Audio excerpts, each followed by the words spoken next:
Hello again, everyone. Welcome to another episode of Game Pass Grab Bag Sidequest episode, where we got to review a early game that is, if you're listening to this, it is now available. But I am joined here by Donnie. We got to play Demio / Dungeons and Dragons Battlemarked, which is unfortunately not going to be coming to the Xbox at the moment. I didn't see if they were planning on the release, but it'll currently be out on PS5, PSVR, and where me and Donnie got to play it on the MetaQuest. But yeah, so thank you so much to Resolution Games that gave us early access so we could actually check this out, do a quick little review in a side quest episode. But kicking this off, I am Andrew, also known as the Dwarf Fighter, Stumpy McLumpy. And then, as I said, with me is Donnie, our human ranger, Tarkin Trash. Yeah, good day. But yeah, so Donnie was able to get a hold of the studio here because both me and Donnie, we both were big fans of the studio's first game, which was just Demio, which, unless you're a dumb American like me, I just kept pronouncing it Demio, but apparently it's pronounced Demio. But yes, if you do not know what Demio is, it is a top-down tabletop RPG role-playing game where you are playing as little tabletop figurines. You collect cards, your character levels up, you go through dungeons, fight monsters, progress through, uncover a story.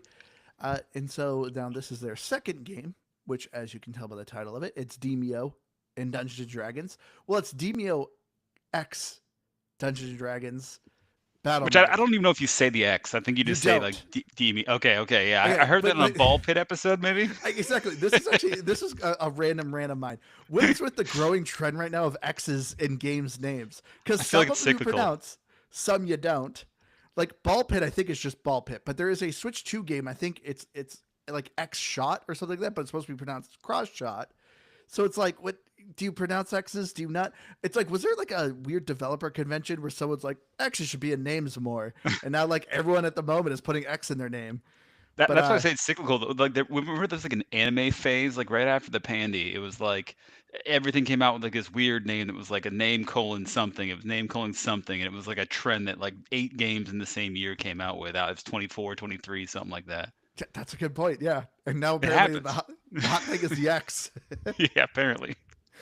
But yeah, no, it's just supposed to be pronounced Demio Dungeons and Dragons. I mean, I guess this one I can make more sense of why they put an X, because you can't put another ampersand. The ampersand is very synonymous with Dungeons and Dragons. It would look weird for Demio, like ampersand and Dungeons and Dragons. Like, oh, that's weird. You know that was in their pitch though, right? They're like, hey, here it is, guys, on the board. At one point in time, it was Demio ampersand Dungeons ampersand. That guy got fired. But it probably happened. To simplify, we're just going to call it Battlemarked. Copy. Because I agree. That's what I've been calling it, actually. I mean, sorry, I will. You could do you, Donnie. If you want to actually call it the whole name, go right ahead. No. It's Battlemarked to me. It should stand on its own because it is a different game. It's running the same engine. We'll talk about it in great detail, but it's a different game. So yeah. give credit where credit's due. But yeah, if you've played Demio like I have, you kind of know, like, all right, it seemed very much Dungeons and Dragons, like a tabletop version of it. And so now, seeing that they actually had an actual partnership with it, I was very excited for this game. When I saw this was coming out, I was like, there's very few games I actually played on my MetaQuest, and Demio was definitely one that was definitely top of the list. I played it a lot with my friend David. We got tons of hours into it. I know he ended up playing a lot with his wife.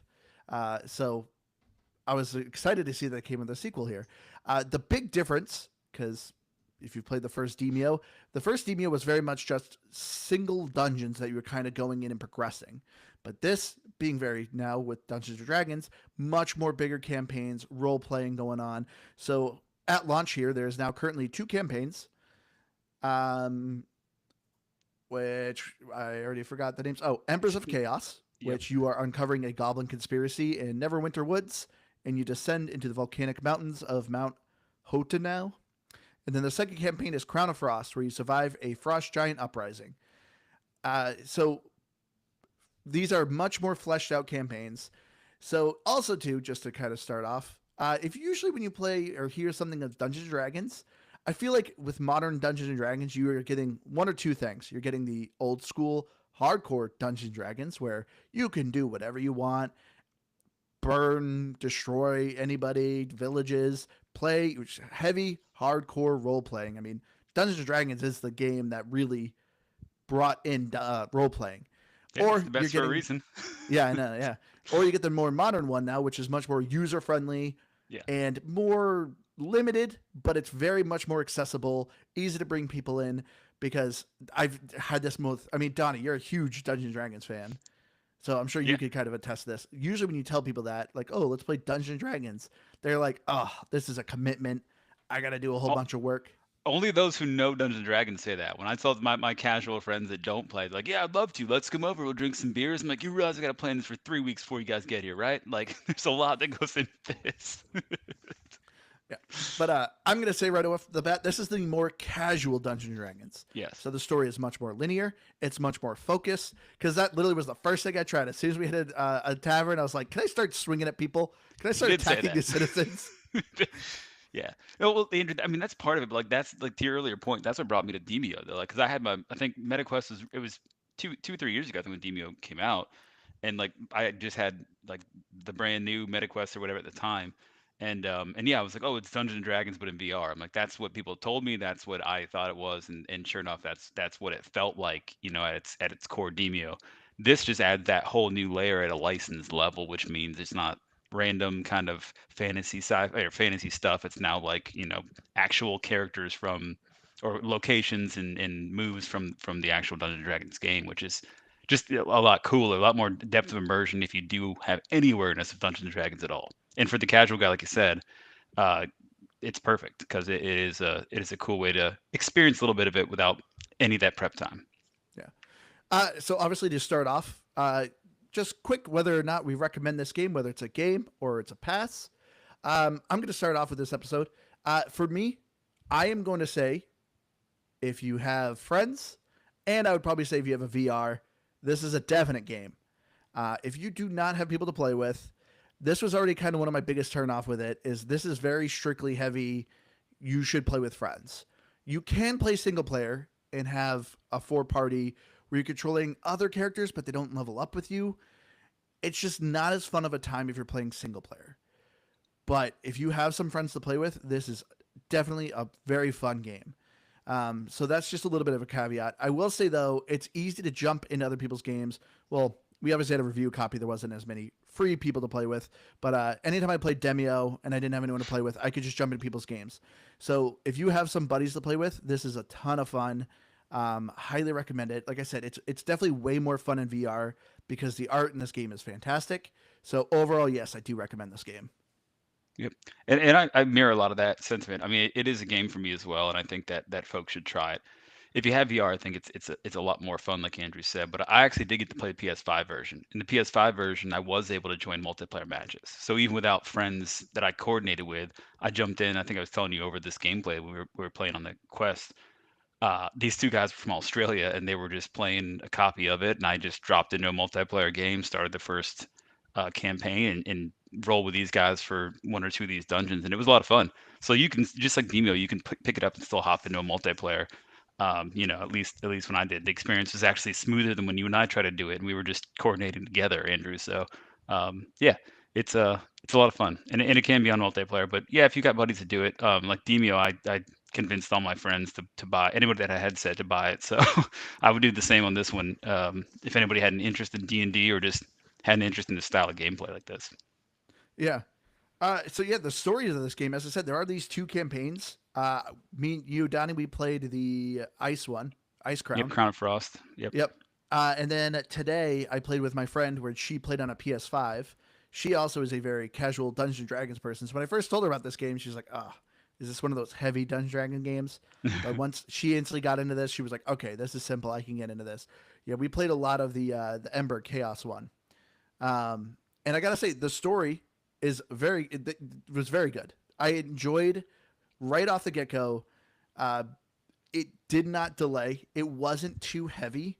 It very much like the Embers one was very much within 2 minutes. You're walking down the street, up, encounter goblins, instantly get into combat, instantly go into things, finish that, and some dialogue. But the dialogue was always very quick.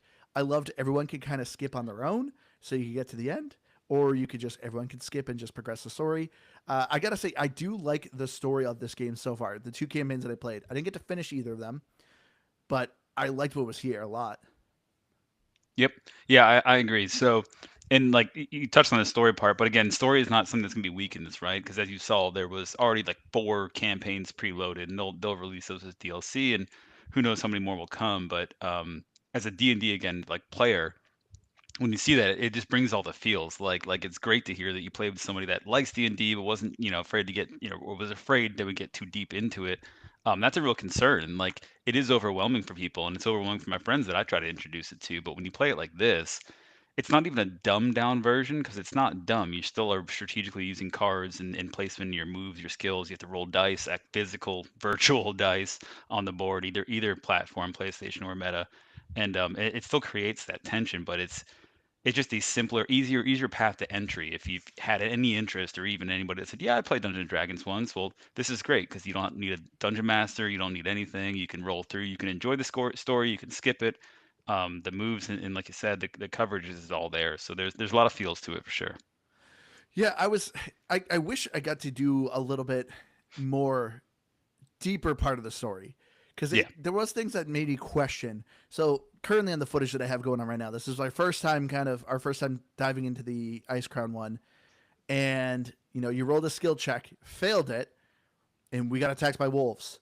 We end up failing, and so we're like, all right, let's do this again, and you succeeded, but still got attacked by wolves. So there was times where I'm like, okay, do our choices really even matter that much? Come to find out, they do.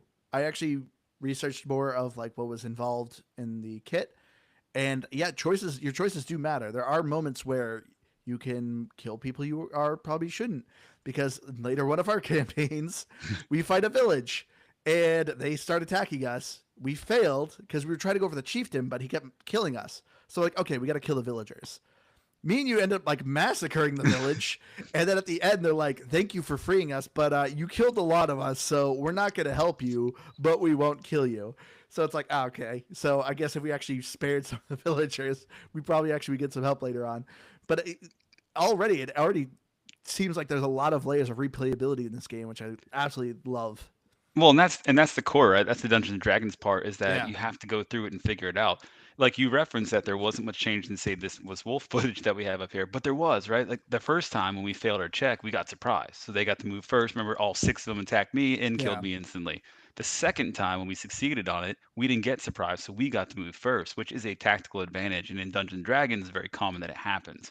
The thing with the chieftain that was funny is that's also a common thing. Like the DM doesn't have to tell you anything. He doesn't have to say it. So you go over here and you start flirting with the barmaid or punch this bartender in the face. Like he's like, just talk to the guy in the corner here. That's what had the quest. That's all you had to do. But like I've spent 4 hours punching everybody in a tavern just to realize it was underneath a stool that you had to look. Like that's what happens in Dungeons and Dragons. So that piece of it, in terms of like atmospheric storytelling, is fantastic. And I think that's what makes the replayability, is that like you could do this probably 100 other times with the roster of characters they have, and still get a somewhat decent or different outcome. So stuff like that keeps it very interesting. That keeps it also resonating Dungeons and Dragons in my head when we were playing through it.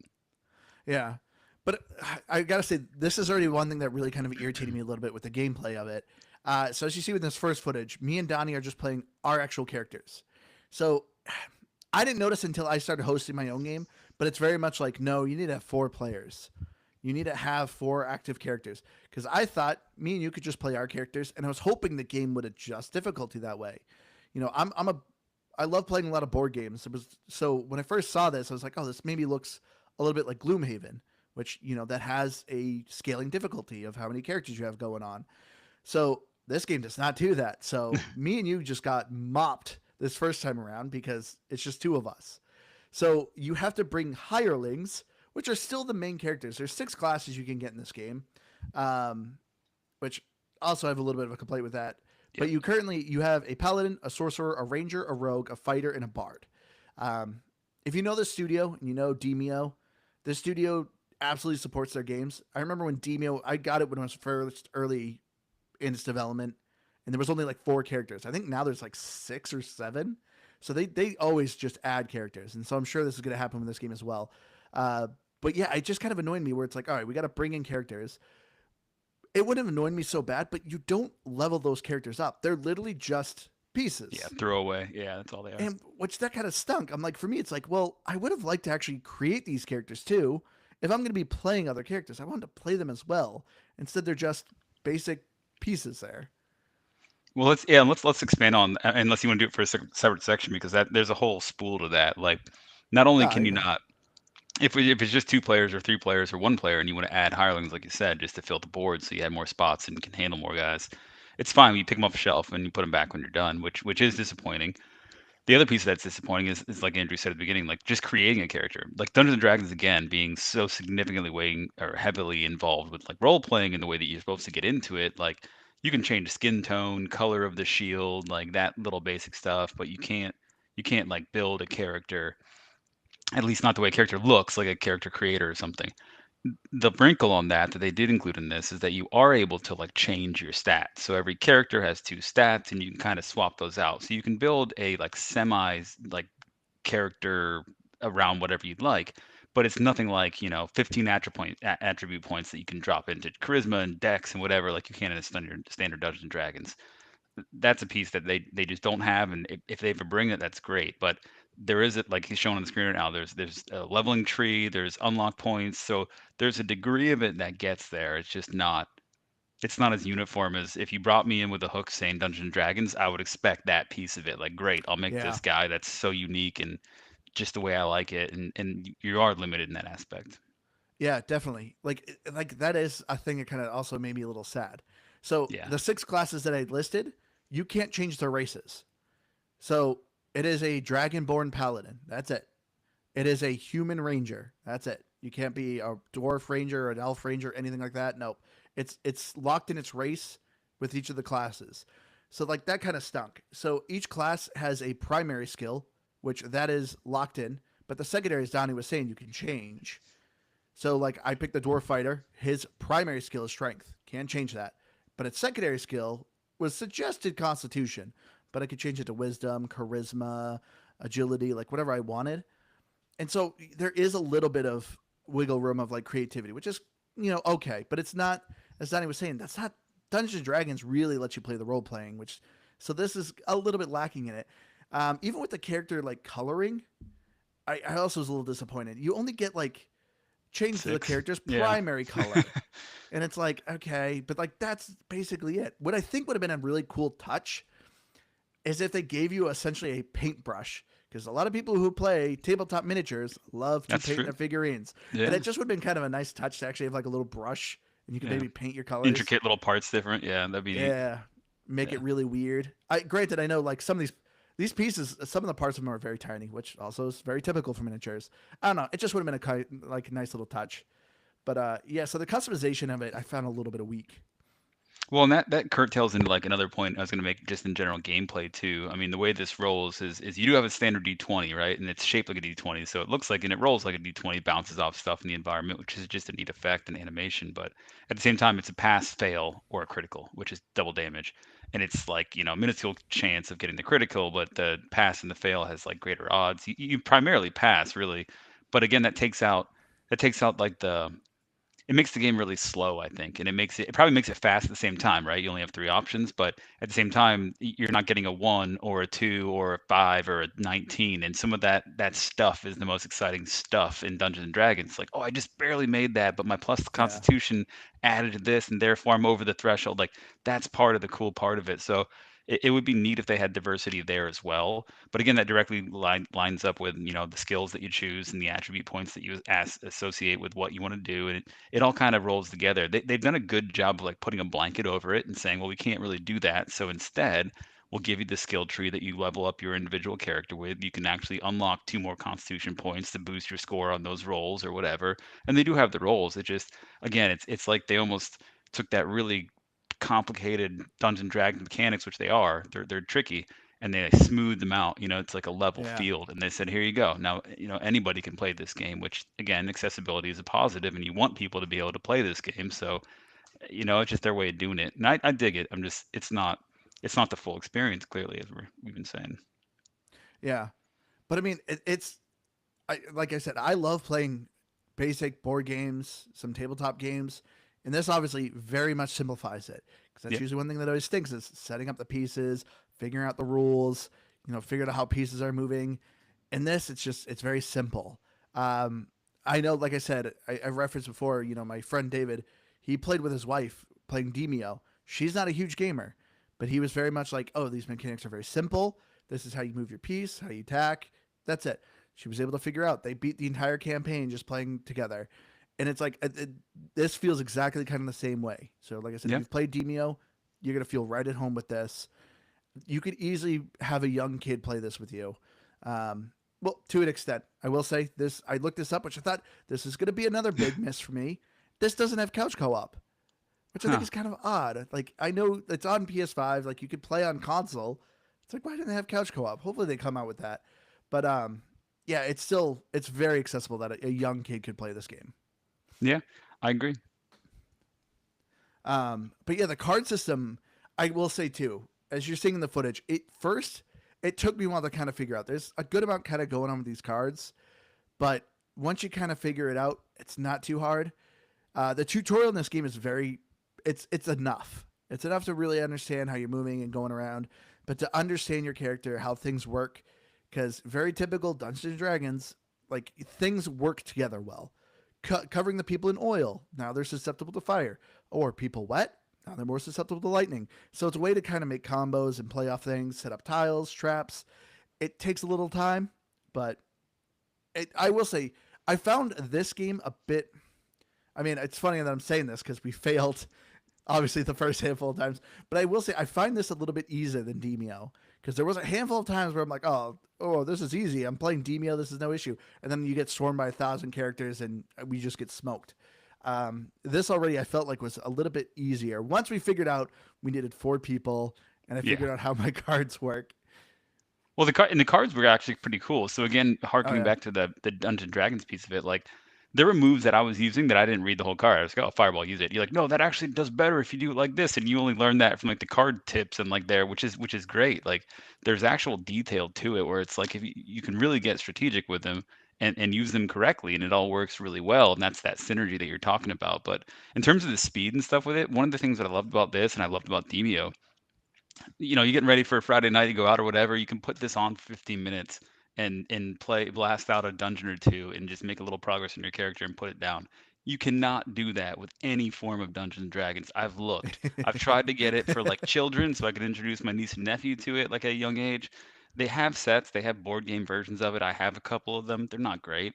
This is just fantastic at that you can just pick it up, play 5, 10, 15, 40 minutes and set it back down. There's no pickup, there's no nothing. Like that part of the accessibility again, like can't go unmatched because it is a fantastic accessibility piece just for the amount of time it doesn't take to get it going. And it's all right Yeah. there. Like you don't have to memorize it, you don't have to you just what moves your guy's good at after time. You start building the character and you can really have some fun with it.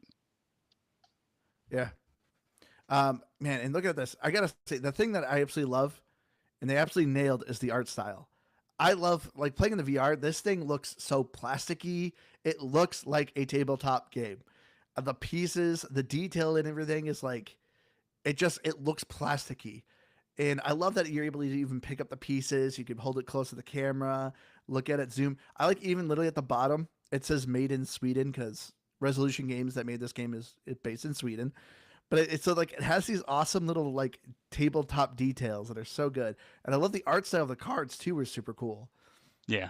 Yeah, they all again, the attention to detail is not lacking. Like this is fantastic, and the little call outs with that, and how big the maps are. Again, compared to Demio, like you're pretty much funneled into little tunnels and pathways, but here you can go kind of anywhere you want. I mean, you still have to work within the rules and the action points, but it's cool. It's just that it's a real. They did not skip on detail at all, and this engine is performing well for an application like this. It was a great design build on their side. Oh yeah, you mentioned the size. This is the other thing too that I will say I kind of enjoyed, because I forgot I booted up Demio because like, oh, it's been a while. I'm gonna check it out. I forgot Demio's their dungeons are huge. Yeah, And like so and far, I dark. know some of yeah, and very dark. That's very true. I will say though, so far with Battlemark though, I know some of the battles you go farther are much bigger, but everyone we at least played at the beginning were so much more bite sized and so much easier to kind of see, zoom in and out, look at the details of things. Because I remember in Demio where it's like this massive castle, and you open a door and it's like, well, now there's 20 people in here. I'm getting smoked. But yeah, this is so much more smaller and bite sized and easier to follow along as to where characters are. I mean, I spent half my time when I wasn't like rolling was actually like just zooming into the map and checking out little areas. It's how we found the like life portal and stuff. Like it's cool. I mean, it is cool and it is bite sized, but I do think they get bigger. And I think once you get like some out of some of these early areas, like you actually start trekking along and going down a path, it looks pretty cool. But yeah, someone in chat asked if you could actually change the angle of the board, and yeah, you can. So playing in the VR, it's kind of nice with you use your hands literally to grip and hold the board, and you could rotate it, zoom in and out. Like it's literally like a physical board in front of you that you can kind of play around with. At the same It, time, though, and this was an error. This is something that happened to me at the very end of this play session that we had. My board got tilted like at a 45-degree angle, and I think I did it somehow, but I couldn't figure out. I even tried to grab like both sides and flip it back. I couldn't flip it back, so it was like for the last 15 minutes, I was looking at the map like this. It was just like at a 45-degree angle. It was horrible. I was like, all right, well, I guess I got to go anyways. But you uh, can do it. you played on the PS5. How was it like actually moving on with the controller though? It was easy to move the characters. I didn't, I mean, you can look around in the room here. You can like make it big, make it small, kind of glance around. But I didn't really experiment with moving the table with the PlayStation side of it. But again, the zooming, the moving, you can follow your character auto. You can set it to broad. You can follow other characters. You can zoom in. You can focus characters. So there's plenty of viewing options. But I didn't have any hard time, if that's the root of the question. I didn't have a hard time at all navigating in flat, PlayStation instead of the VR here. It was no problem at all. Oh, I wanted to ask you: were you getting a graphical bug every once in a while? I noticed with like some different animations, like when I was playing with my friend, she was playing the rogue. Anytime she went stealth, sometimes it would leave a piece on the board, but it was fake. If you try Hmm. to touch it, it would disappear in your hand. Did you Mm-mm. ever experience that? All right, because No, that I did happened a couple not. times. Because it happened with me as well, playing with you. I Mm. can't remember what action you were doing, but every once in a while there was a graphical bug where it would have a fake piece there. Like we'd kill a monster, and you'd see the monster die, but it would have like it's still piece there until I touched it, it would disappear. Oh, that's weird. No, I did not see that at all. No, you You pro cannot smash the board in a fit of rage. Unfortunately, yeah, you cannot flip the board if you're losing. I don't know. I That almost I actually, had it at 45. Maybe you can. man, that actually would be a super funny option. If that was a way to quit the game, instead of like opening menu and quit the application, you literally could grab the board and flip it. Flips the board like grandma on Monopoly night. Yeah, Yeah. it'd be funny. No, Grandma will not pay rent. Yeah, I don't think you can do that. I don't know. I got pretty close, so we'll have to push that one and see. There you go, resolution games. It's a nice feature you could add for it. That'd be a fun one. Rage quit the game. Yeah. Yeah. Oh man. But yeah, so yeah, if you, I, man, but yeah, the audio as well in this game, I was I thought about to was say, what do good. you think of the music? Yeah, I vibed with this music. I could listen to this at work all day. Yeah, it was very good. Dungeons and Dragons, very fantasy oriented. Wasn't There repetitive. It is, wasn't overly repetitive. It always gets repetitive, but it wasn't that. It had a nice every scene changed and there was transitions. It's a good soundtrack, good audio work. yeah, and in the story, fully voice cast too. Yep. So Yeah, which listening is to great. it, even a narrator was voice cast, which is awesome. Once again, very much fills the vibe of Dungeons and Dragons because if you're playing Dungeons and Dragons and you actually have a crew that's having fun with the role playing, you should be doing some voices, and that's what it sounds like. And it So keeps the meta though. Like you just rolled off the table. Like that keeps the meta of that being an actual board game as well. Like yeah, you can roll off the table. It happens. Like things happen like that, and it does react. It's cool. It's got a lot of the good vibes for D&D for sure. which I am always that guy. Anytime there's a game with dice, I always Yeah, end up roll it right throwing off. them on the floor. Yeah, that happens. I try so hard. I'm like, I'm gonna drop it gently, and it still just falls off the table. At least it still counts here. Yeah. Um. Oh, and the other thing I will say, I don't know if you dug into it. So I thought this was kind of an interesting, different kind of style of how they did in Demio. In Demio, you leveled up a actual player account. So as you're playing, you have an actual like level account, your account level, and you unlock cosmetics that way. In this one, it's based off achievements. So you go to your character profile. The achievements are hidden. I think there was a couple that gave you a hint as to what to do. But if you did a certain achievement, you could get different colored dice. You could change the base of your character. So it's kind of a badge of honor because obviously you can play with random people. You can kind of show like, oh yeah, I got this achievement. I unfortunately didn't unlock any, but I do kind of like that. It. I'm Anything curious how you feel, Donnie. anything that goes to To me, customization, yeah, customization is great. I didn't, I don't, I mean, I don't know if I unlocked any. I didn't actually look in that section, but I saw it when we first booted it up that you could actually like unlock different stuff. And that same, like you said, same thing in Demio. You can unlock your base. You can get a black metallic dice instead of the standard. So you can do that customization. I mean, from my perspective, yeah, that's a great add-on, but at the end of the day, does it help or do or make it any more your character? I mean, at a face level, I guess, to like you said, for clout, but that's about it. I mean, that doesn't do a ton for me. but I mean, so as I said, your character levels up. So I'm playing as the dwarf fighter. If I started a new campaign, which I did with my friend today, still the same level, still the same cards I was building, but I think you can only get up to level 18 because from what it looks like with your skill points, that's as far as you go, and there's no account level. So I'm curious. So I've played probably 6 hours total. My character's already at level 8, so it's like I'm already a good chunk there. Am I just going to start a new character? Like, there's no account level this time around. So I do feel like there's a little bit less progression, which, as I said, Resolution Games does a very good job supporting their games and adding more stuff. Because I remember in Demio, it originally had nothing. It literally Yeah. was just, there's your piece. No, I think it actually might have account level at the beginning. But obviously they added way more, and you're now leveling up Well, gold characters. and things like that you can collect too, which stays with you. Yeah. So I'm curious if they're going to come up with more kind of progression. Because I don't Yeah, know. To me, at the moment, it feels a little weak. oh, I think there's a lot of things like that that just shows it's early in development, or at least it's the first, first iteration of it. Because yeah, I don't think 6 characters is enough. I don't think the progression is enough. I think there's more customization than people are going to ask for and people want to do in this. I don't know how far they can push this engine to support that kind of stuff, or if it's not even an engine thing, if it's something totally different. But it'd be interesting to see if they could enable more just diversity. Again, that's again the whole thing with D&D is diversity because everybody handles every situation you're presented differently. And if you can't do that, it really locks you into what you can, and that limits your replayability for sure. Yeah. But But it's I mean, cool. I mean, you'd have one guy you can go through all the campaigns with, and then you can start again on a ranger, and then you can start again on a barbarian. It's just that's a little bit weak-handed than more traditional. yeah. Which I mean, I guess I said it already shows that your choices matter. So each these two campaigns have a lot of replayability to them. I feel They bad for did, all these guys. yeah. This map, we didn't have to kill 25 of them. We really didn't have to. Just the I know. one. Yeah, we massacred so many people. After a while, we are like, all right, I think too many people keep spotting. I was like, I think we have to do something They else just here. kept coming. We just kept killing them. It was like, sorry guys. I mean, we got very good at killing them. But yeah, the Resolution Games already announced that there's plans on other campaigns, which I do believe will be paid DLC, but other characters, and there is um, one shot dungeons they're coming out with. That'll all be free DLC that's coming out later on. And I don't Um, think it's a terribly high-priced game, so I couldn't imagine. And I don't think I ever bought any of the Demio DLC, but I would assume it's $5 or $10 for a new campaign. Which, if you really dig it, it's worth it to me. yeah. Right now, yeah, this game is $30. Each campaign I do believe is about 12 hours of gameplay, plus obviously replayability of different choices that are going on. And then yeah, you have 6 starting characters.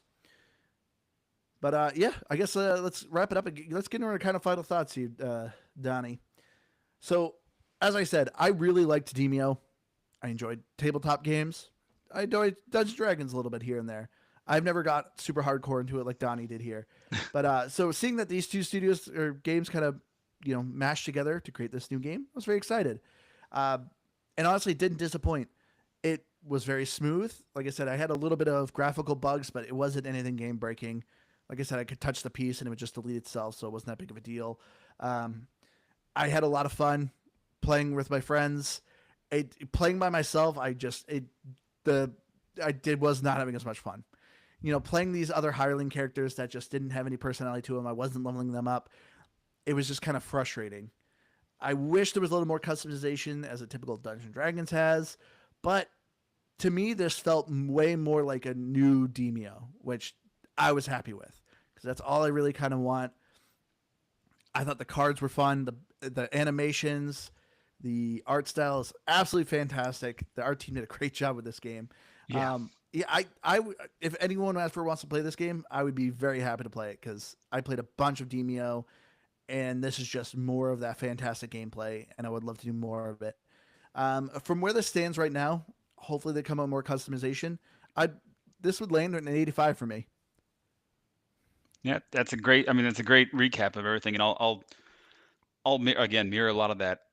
And I'm coming from a slightly different lens, right? Like I was bought into Demio because they said it was Dungeons and Dragons in VR, and it wasn't exactly. It was more of like just dungeon crawling in VR, but they did it Yeah, on a great scale that I really did vibe with, and the fact they embrace these little toy figures just by the way they move around the board and the interactions, but yet they're voice acted and they're skippable cutscenes. I mean, there's a lot of convenience, a lot of good stuff that really does speed up a traditional Dungeons and Dragons game, which I can appreciate that.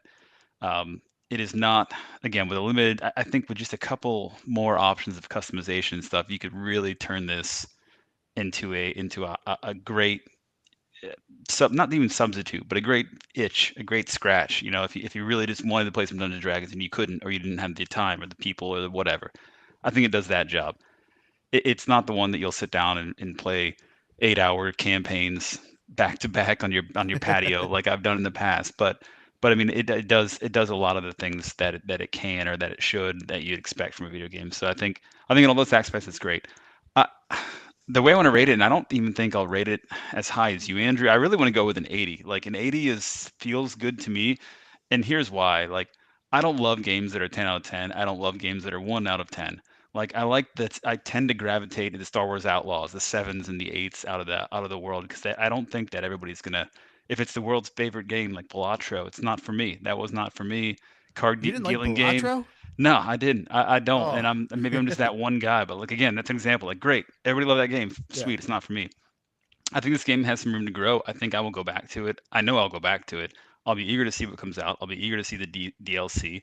I love the fact that they took Demio and embrace the Dungeons and Dragons piece of it. Just to again, even if it's just a licensing deal, I don't care. The names, the sounds, the locations, the places. I've played campaigns like this, and that just gives me all the feels. So I'm sticking with my 80 because I think it's got room to go to be a better game. But if you think an 8 out of 10 is bad, then you're incorrect. Like it's a great game. I think this is fantastic. Demio, I would rate a little bit less than this one even when I first got it, just because it's a different game. This is more of my jam for sure. It's not perfect. I think if they had a couple more of those tweaks, it would make it a lot more fun. But it is great, great for what it is trying to do, and I totally vibe with all that. So I Yeah, you play Dungeons and Dragons. Are these actual real campaigns or is these like original? Do you the know? campaigns are original, but the Okay. names like Neverwinter and the Yeah, I Mountain, recognize I've heard those those. all. The Yeah. monsters, the moves, like in your hand right there, you've got Vicious Mockery, which if you didn't play Dungeons and Dragons as a bard, you would never know what that is. It's a hilarious move. You basically cast an insult at somebody, and it's such a bad insult it causes them damage and stuns them. That's what Vicious Mockery is. It's hilarious. It's only a bard that can do that. That's why I love the bard character because they do that, and it's great they incorporate that in this game.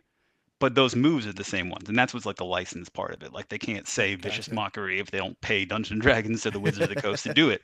So the fact they can do that now just makes that again feel like it's more at home to me. I like that part of it a lot, but it obviously is different than Demio because they didn't have that. So Yeah. All right. yeah, Well, that's cool. yeah, it's a great advance. It's a great. It's not even a sequel, but it's a great next step using that same tried and true gameplay style and the way it looks, the art, the music, everything. It's a good step up. All right. Well, thank you again so much, Resolution Games, to give us this Thank you very ability to much. check out your game, early access. Uh, so please check out Demio Dungeons and Dragons Battlemarked on PC, Mac, PC VR, PlayStation, and PSVR today or whenever you listen to this episode because it's out. But it's $30. We recommend it. A lot It's a of fun great with your deal. friends. It's a great deal in VR. It's a great deal on PlayStation for $30. It's a solid buy. But yeah, that's going to do us for us this week for this side quest episode. Please make sure you go to GamePassGrabBag.com. Check out our awesome site, which was brought to you truly from this wonderful man here, Donnie. Nope, it's the team. It's the team's website. It's not mine. I didn't do anything. But But it's yeah, always it's always good to see you guys. Check it out if you want to see the written reviews. all right, everyone. We love you all, and we'll see you again next week. Bye bye, everybody.